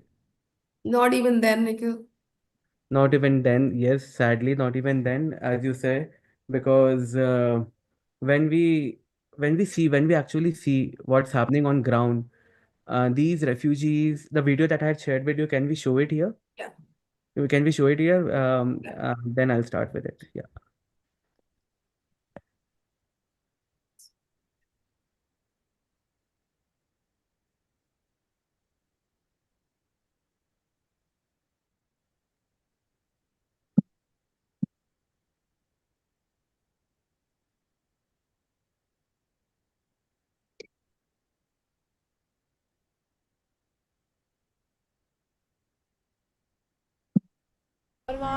धर्म बदलवा रहे थे जबरदस्ती? हाँ उधर अपना क्या ना, पहले तो सही था थोड़ा थोड़ा, अभी बहुत दिक्कत हो रही है। हमारी नस्लें वहाँ बर्बाद हो गई, अच्छी अच्छी बेटियाँ, खूबसूरत हमारी बहनें, खूबसूरत बेटियाँ कन्वर्ट हो गई वहाँ पर। क्यों? अभी हम बताएं तो क्या बताएं? लड़की जवान मर गई, 4 बच्चे उसका, लड़की का, तो उसका खाना सब वहीं रह गए। 4 बेटियां उधर है, शादी 4 बेटियां उधर है? हाँ, शादी किया हुआ, एक बेटे को लेके आई और इधर आके मैंने मेरे बेटे की शादी किया, उसमें एक पोती हुई। अभी हिंदू होने में हमें परमात्मा को हमसे जाके लड़े तो हम हिंदू क्यों बने? अभी बांग्लादेश से भी देखिए मैम, हिंदू ही बेदखल है, आखिर क्यों? इनसे भी बुरी हालत है बांग्लादेश के हिंदुओं की, इससे बुरी हालत है पाकिस्तान के हिंदुओं की। आखिर इन लोगों का कसूर क्या है? गवर्नमेंट इस विषय में निर्णय क्यों नहीं ले रही है, सोच क्यों नहीं रही है? उनसे बाहर निकलिए, यहाँ जमीनी हकाइक को देखें तो हम लोगों के साथ क्या हो रहा है। So this was from a refugee camp in Delhi. It's below Signature Bridge in Wazirabad. If anybody who is visiting Delhi, please visit our camps. You'll love it over there. The girls who were sexually exploited in Pakistan right now, under the free land of Bharat, they are making croissants and they know how to bake breads and they have been rehabilitated. So with the rescue wala work, like I want to end that rescue wala work and talk about the plight of Hindus now. So that will be something which I want to share my light on. Now, Dipti ma'am, in a world basically where the pain of the oppressed is often ignored, the suffering of these Hindu girls in Pakistan, it's truly heartbreaking. Many are being kidnapped, they are forced to give up their faith, and they are taken away from their families to live life with fear and pain. It's extremely hard, impossible to understand how such cruelty is allowed to continue, and even harder to ignore it. No media is covering it. I have been begging all the media platforms for the past 8 to 9 years. I myself, I'm an influencer with around 2 million followers, and we reach 100 million people every month. But when I post it, not a single media platform, not a single other influencer, they even care to reshare because it won't fetch them likes, it won't fetch them views, and that's the sad reality we are living in. And when you talk about the Pakistani justice system, a lot has been said about the justice system by past speakers, but this system, which should protect the innocent, it is hiding the truth. It is destroying evidences and punishing those who are speaking out. As we know about Sunny right now, his life is under threat. He wants to run. He's unable to escape. The borders are closed. His sister is gone. His mother is very sick, but the justice system is still not allowing his sister to meet him. And the brave activist, there was this guy called Chaman Lal. I have his medical reports right now, and he was beaten up left, right, and center when he tried to speak about the forced conversion stories. Now he has moved to Dubai and he's living a silent life over there, but he's silenced. He's unable to meet his family, and that's the reality. That's the reality of Pakistan. So Thank you this. so much, Nikhil. Yeah, just shedding our light back to Sunny, the UN complaint that Rahul Surji talked about in the beginning, we filed that UN complaint on behalf of Sunny, and he's an amazing, brave boy, and hats off. And I think that's the reason why we tie Rakhis to our brothers, right? He's fighting day in day out for Simran, and every single day, like I know you and I keep getting messages, from him, any updates. And sadly, it's sad that we don't have any updates for him. But and one more thing, Nikhil, I remember you sharing one of those cases where this one gentleman in Pakistan, his wife was raped by one Muslim man in the town, and she died. And this man had the audacity of coming back to this father of 2 girls whose wife has already died, who was been raped. And this guy asked, like, give me both of your daughters I will take them anyways. You don't have any right, or you'll not have any control. And this old man went to the desert. He dug a hole in the ground, kept his daughters there for 3 months before he could get them rescued. These stories are, my heart and my mind, it just, everything goes blank. How is this happening in this world Um, where we are living our lives, I don't know, in what luxury compared to this? when I So, go to camps, when I go to these camps, and when I meet our rescued Hindus, the girls are scared of our shadows. Like as yeah, men, when we go over there, वो डर जाते, they just run back, and we understand what has happened with them, and that is truly heartbreaking. And I am somebody who tried really hard to go online and go hardcore with this. We try to share it everywhere. We try to talk about this everywhere, but sadly there has been awkward long silence. And yes, that's when we had decided the rescue work that we do, it has always been self-funded. And I run a biomass pellet factory that funds my rescue work, and silently we have been trying to get them here before something bad happens. yes. Priority is Yeah. for families with girls. So that's the priority that we have, and that's something we are just trying to do silently. Thank you so much for everything you're doing, Nikhil. And I've been to these camps, and the lives, I mean, at least they're better off in India and Bharat, right? But what about the girls who are still back in, and girls and their families who are still back in Pakistan? Rahul, any question? My question is, since he comes from Sindh, and Sindh was it was very, very rich in Hindu temples. And I remember when I started my career as an IPS officer, in Thane, you used to have Sindhis coming out there in Thane and staying out there. So I just wanted his views because Sindh, we have Sindh in our national anthem. So I just wanted his views as a Sindhi who's raising his voice and awareness about this issue, whether he has anything special on this, Nikhil. On the Sindhi Hindus who are living in India right now, or Yeah, Sindhu. yeah, I'm talking about the Sindhi Hindus living in India. What do Mhm. you feel is their reaction to this going on? And Honestly, is it a part of their the painful history? Do you see any awareness about this? it's a What is your view? Yes, honestly, I've come across a lot of Sindhi groups, and all the Sindhi organizations in India right now are focused only on preserving the language, not the people. And that is the sad reality of the Sindhi Hindus who are living in Indian communities now. They are not focused on rescuing people. They are not focused on trying to get our Hindu brothers and sisters who were left behind in sin here, because the people who are left behind, they are mostly from the Bhil and the Megwar community. And the Sindhi Hindus who came over here, we all came here because we were from Karachi, and uh, we had enough knowledge and money to migrate to India. The people who couldn't migrate, they had no idea partition had happened in 1947. The Bhils and the Megwar, they had no idea. They live in interior Sindh. They came to know about partition after 1971. And the Sindhi Hindus here, they have sadly, like mostly in Mumbai, the Mumbai-based Sindhi Hindus, they have alienated all Sindhis who are living in Sindh right now. Very unfortunate, but thank you for that information. I'll now just give it back to Dipti. Dipti, if you could just read out the questions which have participants had asked, and ask the participant, which panel member they would like the answer from. So, Rahulji, do you have the questions up? Give me Yeah, one okay. second. And I actually wanted to, one quick second here.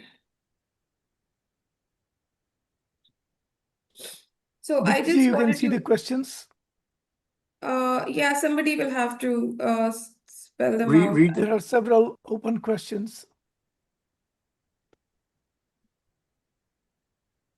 Ajay, who's reading out the questions?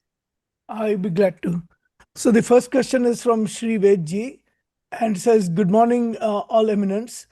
If it is no more a secret of our enemies' practices and their establishment. We as Sanatanis, what we must establish so that we agree together, all agree together, stay together and fight our enemy together, so we can protect our Sanati girls from our dharma. So basically, they're asking, what should what should we be doing together?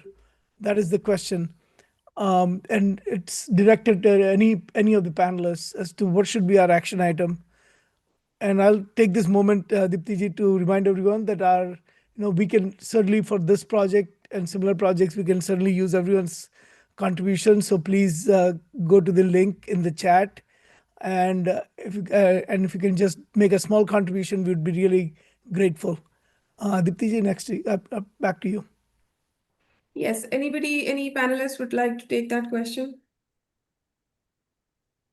The easy answer to this, if I can sort of, we need to take religion out, and there is a gentleman, an atheist, who said it wonderfully, is that we need to take all religions out and work at a human level, and we need to work with like-minded people, like-minded groups, and a united front. And our scriptures start with the word ik, so we're all one. We've all emanated from the same God, and we've all got the same goal. So we just need to work at a human level, and maybe keep religion to one side, but just what's happening to all girls, all children, how they have been raped and tortured and everything like that. We just need to work as one. Thank you so much. Yeah. Thank you so much. The next question is from I Jaya. think Asraji was trying to say something. Oh, sorry. Asra, go ahead. Asra, you're muted. Yeah, so I was just going to say that I had to just Google search what Sanatani means. And so I think to the point that was just made, it is really important. And for anybody who doesn't know, it's used as, I think, as a term for like a deeper version of being Hindu, but you could explain it better than me. But I think it is really important to make it a universal declaration. You have to inspire your own community, of course, to care. But obviously, when the Hindu girls and women are being targeted, so are the Christian girls and the Ahmadis, the Ismailis. It's all sectarianism, right? It's all about hierarchy of human value. And in that hierarchy of human value, a Muslim girl is also targeted, because a Muslim girl who doesn't practice the type of interpretation that these men who want to control them do. I just finished editing a story also for the website, more to her story, about how Sindhi Muslim families are now selling their daughters in marriage to older men, because they have debts from the flood that they have to repay. And the floods of the last few years have also, devastated their crop. And so this is about predatory behavior. Like, this is exactly why this grooming gangs analogy is relevant to what's happening in Pakistan, because ultimately predatory behavior targets anybody who's weak and vulnerable in power. And so that's who I think the alignment needs to be, is with people who care about helping those that are powerless or don't have power in communities. And so the humanity is the best way to appeal to this cause and further it, make it universal.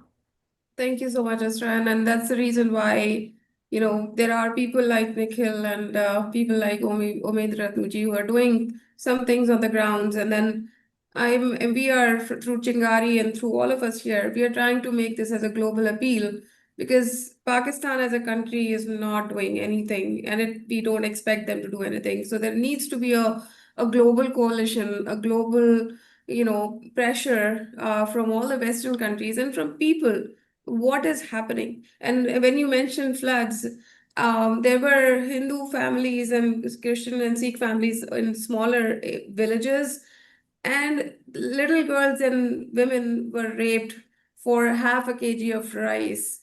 It was like I cannot even imagine how can any human do this to somebody else. So that predatory nature that you're talking about, Asra, that's so spot on.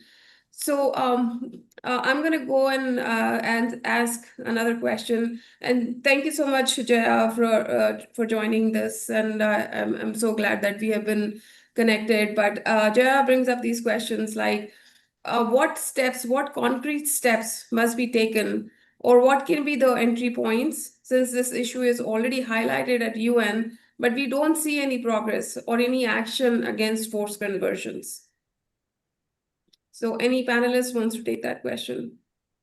So I'll just say that it's nice to see that you are making a call to action in supporting the organization also, CHINGARI, because at the end of the day, I'm a journalist, so I'm a little bit biased about this, but I think that media campaigns are critical in winning in the court of public opinion. These are ultimately, to me,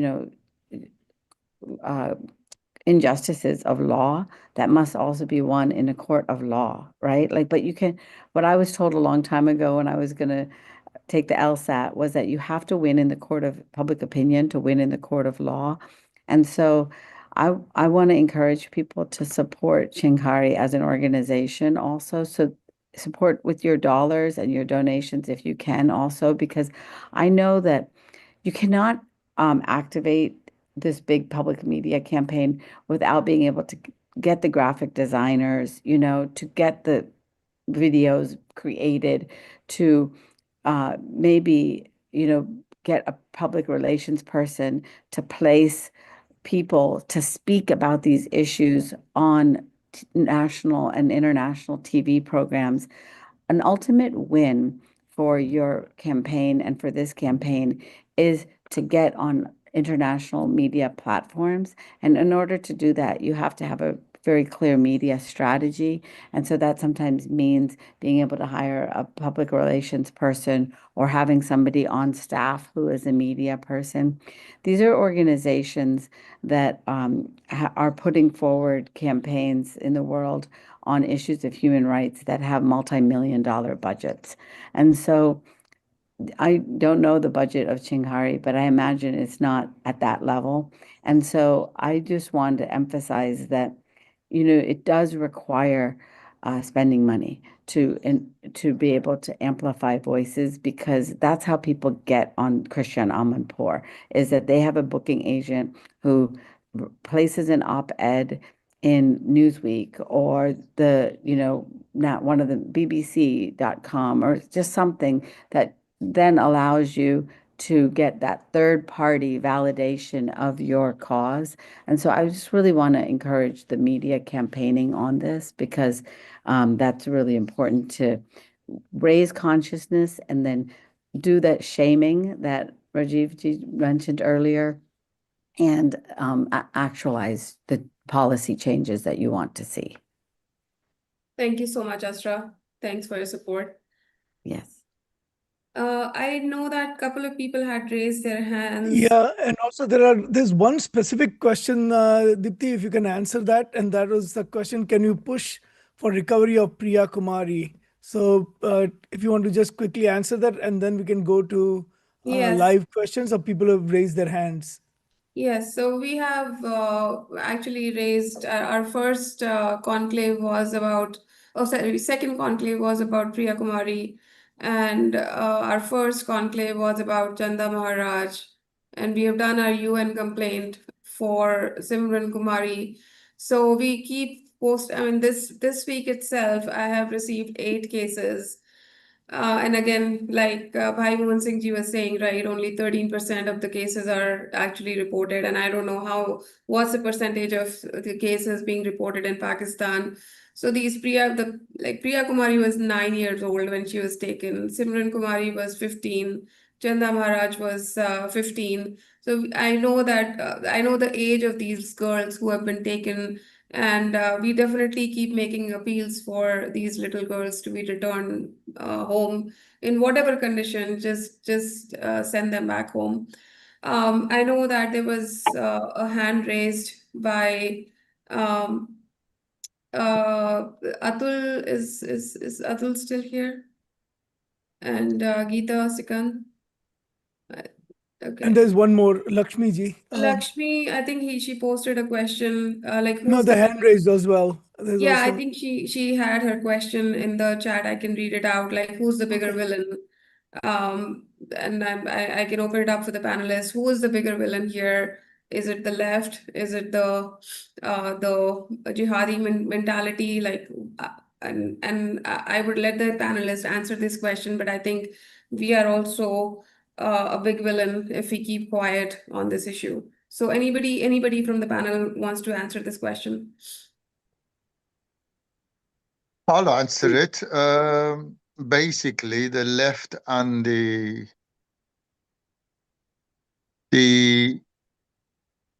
community at large, the Pakistani community, are at fault here. But then when we turn a blind eye to these kind of things, we are also aiding and abetting them as well. So that is my answer. The left have hidden so many crimes for the last 40 years in the UK. It's unbelievable. And the current Prime Minister was actually on the Crown Prosecution Service when he stopped so many cases going to court. So we're up against a very, very big machine, a very big setup. And I will say that the left are 100% to blame, and also the people that are doing it are 100% to blame. And those that know the issue but yet avoid talking about it are also aiding and abetting the perpetrators. Thank you so much, Bhai Mohan Singh ji. And I remember that Suela Baberman was, when she spoke about it, she was dismissed. And now in Rotherham, where, Jane Senior had brought up this, and by the way, Jane Senior was my first keynote speaker in the first Chingari conclave. The city where the whistleblower blowing happened has a mayor who comes from that community. Like, how ignorant, how bad can we be in ignoring this issue? But thank you so much, Bhai Mohan Singh ji. That was excellent. Do we have any other call? Yeah, they just promoted people who have questions to panelists, so they can directly ask questions. So I want to so the three people who have asked questions. So Preeti is first one, then Lakshmi ji is next. Preeti ji, Lakshmi ji, and there is one more. Keshav ji. So yeah, please go ahead. Start with Preeti ji first. Hi, my question is for Asra. Asra, I'm like generally appalled by the fact that we don't see a lot of Muslim women, educated, aware Muslim women speaking up against any of these issues. Why do you think that is the case? Why don't we see more Muslim women coming out and speaking against it? Yeah, thank you, Preeti, for asking the question. And, I think this speaks to the earlier question too about responsibility and who's basically betraying their values. The Islamists are operating like we expect them to operate. They are actually authentic in their value system. Theirs is a value of supremacy and a hierarchy of human value. The leftists are betraying their so-called liberal, values of human rights. And to your question, Muslim women who are especially, enjoying and practicing interpretations of Islam where we are first-class citizens in Western society, especially we speak our voices, we have jobs. Like, I think we are betraying the values by which we're living our lives, and ultimately the deepest hypocrites in not standing up for these women and girls. So why not? Because of the same mechanisms of power and control that are used to subvert these women's rights and girls' rights. I told you one anecdote about what the men at my mosque did just because I dared to take the radical action of walking through the front door of the mosque. And they put me on trial. I went into the main hall. And what was I inspired by? I was actually inspired by traveling through Kathmandu and through India, through the temples. I went to the Shakti Peeths, and I saw all of a sudden that women were right there at the front next to the mandir. And I thought, why can't I practice that in my Islam and in my mosques? And so that's when I went into the front door and into the main hall. So you inspired me to action from the practices of Hinduism today and through history. So why don't they act? Because they are shamed, they are belittled when they dare to challenge the status quo in our communities.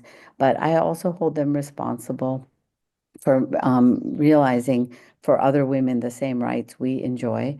The shining lights that I will tell you are women like Raheel Raza. She's in Canada, and I'll just give you these names so that you could follow them if you don't already. They're all members of the Clarity Coalition. Surya Deen, she's from Sri Lanka. She fights from Nigeria to Pakistan and her native Sri Lanka for these rights. We have ex-Muslims like Yasmin Muhammad who participated in Chingari efforts before, but I could count them on two hands. So your point is completely correct that the number of women, especially that are feminists within Islam today, forget feminists in the world, are not speaking up enough. And what we have to do is, just like you have to win in the court of public opinion, we have to normalize, women's rights and human rights. And I'm sure that it's the same experience in the UK against the grooming gangs, with Muslim women not speaking up enough for the rights of the girls and young women who are being exploited. And so this is the world over that we have to empower them by normalizing our values and making our chatter about this issue so prevailing that we become the collective voices, of the world. And so that's why it's so important, even in our small numbers, to speak with strength and courage, because then I learned this on many things, that courage is contagious, and other people will see that our voices are speaking up, and then they'll find the strength themselves. Lakshmi ji is next. Yes. Thank you, Asra. Thank you so very much, and it was such an instructive and heartbreaking event. I am an academic, and so for Asraji and for Bhai Mohanji, I was the one who asked the question: who is a bigger villain, the left or the jihadis? So in fact, I would have liked to have asked the question to the other gentleman from UK who spoke about being an atheist. It is under the banner of atheism that the left is pampering the my God, one God world. The no God world is the one that is actually pampering. So second question to Asraji, you mentioned about media campaign. As an academic surrounded by these lefties, I can't even raise my voice in my own department. And I'm not actually a scared person. It's just that it is so, that voice is so loud that it is virtually nobody will hear you out. Even before you open your mouth, you're already branded as whatever, rightist and Trumpy or Modi or, or a racist, and we just don't want that. And so I just mind my own business. I say I find my platforms and talk there, but it is really impossible. So is it that easy to get into the media, platforms to be able to even speak? Who is going to hear us? Who will even invite us? We don't have the media, companies to kind of help us out. So yes, it's an honor, by the way, to meet you, Asraji. Thank you. Thank you for your words. And you carry the name of wisdom and express it today. And I think I don't even mean that just metaphorically. Like, your name is Lakshmi and you must be the light, like everybody must be. And I don't know if you know groups like Heterodox Academy. I don't know if you've ever heard of them, but I encourage you to join those that are the outliers because that's what we are. We're the outliers. And there are new communities that have developed.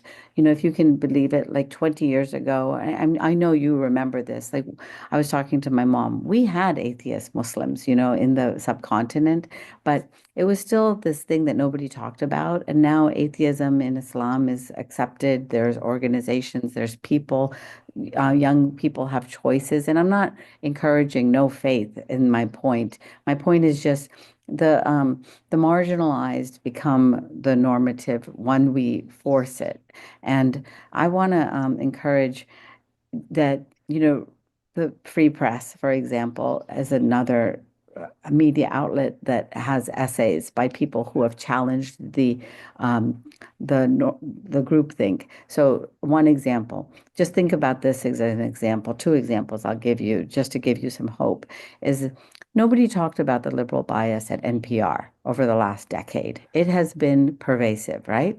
And then finally, one editor wrote a story about how he challenged the liberal bias, and then he lost his job. So he had a casualty. I took him out to lunch the other day because I know how lonely it can be when you challenge the orthodoxy, even though now he is the poster boy, right, of that. And now it's become Trump administration has removed funding. It's become an issue that everybody's talking about. And so it just took one op-ed, maybe 1,500 words. And the second example I'll give you is nobody heard of this young swimmer named Riley Gaines when she was swimming in Kentucky. But now everybody talks about the issue that she faced, which was she faced off against a biological male who was swimming as a female. And now it's the topic. It has become policy. That's just in 3 years. She just went on TV. She did YouTube videos. She did viral videos on TikTok. So it does take those few voices. I mean, that's how entire movements have been born. And so I'm happy to help you. If you write 1,000 words, think of places where we could place those that your op-ed, even writing, since you don't care about, being popular in academia, writing about your experience, challenging this issue. And that's what I learned over 20 years. I ended up writing an op-eds about my own experience because I had to be my own anecdote because I couldn't find Muslim women who would use their names challenging the orthodoxy. So Lakshmi, you have the name. You are going to have to be your own anecdote, and you can carry that voice with your own personal narrative. Thank you, Asra. And I think, Lakshmi ji, everybody needs to take an initiative, right? Some people ask me, why do you do it? And I'm like, this is the purpose. This has given me that North Star that Asra was talking about earlier, right? So we need to find the right media, the right handles, right organizations who are trying to do something. So We have a question from I Keshav think Chopra. Ajay, we need to close. I think we have gone over. He's on the panel. If you have a minute, maybe you can make it very quick and close it because he's already on the screen. Sorry, what? Okay. Keshav Chopra ji, please go ahead. Make it really quick because we are over time actually. So, thank you. Om Jai Shri Krishna. I listen to everybody and I would like to comment like Muslim communities. That is man. That is. Anybody else is talking? I'm sorry, Keshav ji, there is a lot of background noise. We're not able to hear you. Okay, so thanks. Like, yeah, Muslim community, that is man. Somebody is still talking. Yeah, can everybody put themselves on mute? Let me. Okay, So Muslim community is man-dominated community. So one Muslim guy, my son said, met me and told me he likes Hindu system because they treat girls as Devi, as goddess. So he really liked that. So it shows that Muslim community is man-dominated for their reasons. They put the burqa on ladies so that they hide their faces for whatever reasons we all know. I have seen on media also. My concern is in this world, people are ritualistic, religious people. The world is divided because of different religions, but spirituality is Sanatan. And spirituality is not only for Hindus, but for the whole world. And not only the whole world, including universe. Thank Vasudev you, Keshivji. Kutumbakam. Yeah, Thank I you. think that's what the so that's what I think some of our panelists were saying that we have to go beyond religions because this is a human rights issue. So thank you so much for your question. So when We would when we discuss our religion, it should be in the public. Muslims don't discuss, teach their religion in public, in their Jamaat only. But other religions like Hindu, we are open to the whole world. Yeah, that that, That's the that reality. onus, that responsibility lies on us, right? Thank you so much Sure. for your question, Keshivji. And we would like to really, I would like to thank all the panelists that all the speakers who joined us today. Thank you so much for. I know you are coming from different geolocations and different time zones. Especially Michael, he joined at post midnight. And thank you, Rajiv ji. Thank you so much, Bhai Mohan Singh ji. Thank you, Michael. Thanks, Asra. And thanks, Nikhil. You guys are doing an amazing job in your own areas.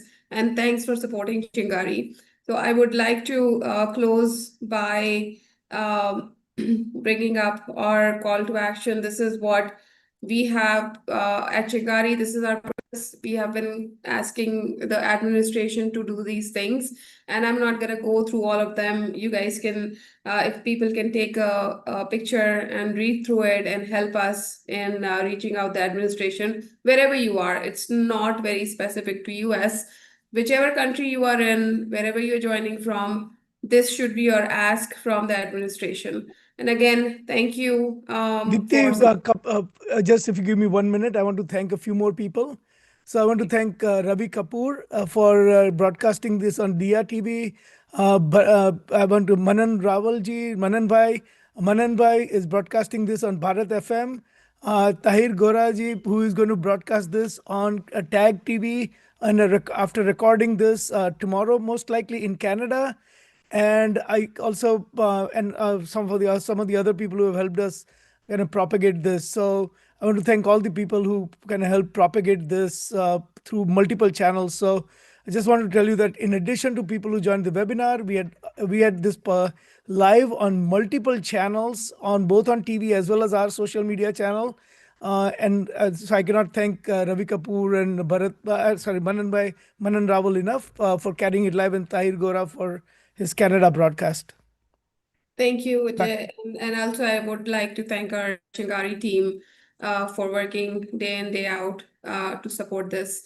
And again, humble ask to support Chingari because we have a long way to go. Thanks, everyone. Namaste. Thank you. Thank you. Namaste. Namaste. Thank you, everyone. Namaste. Namaste.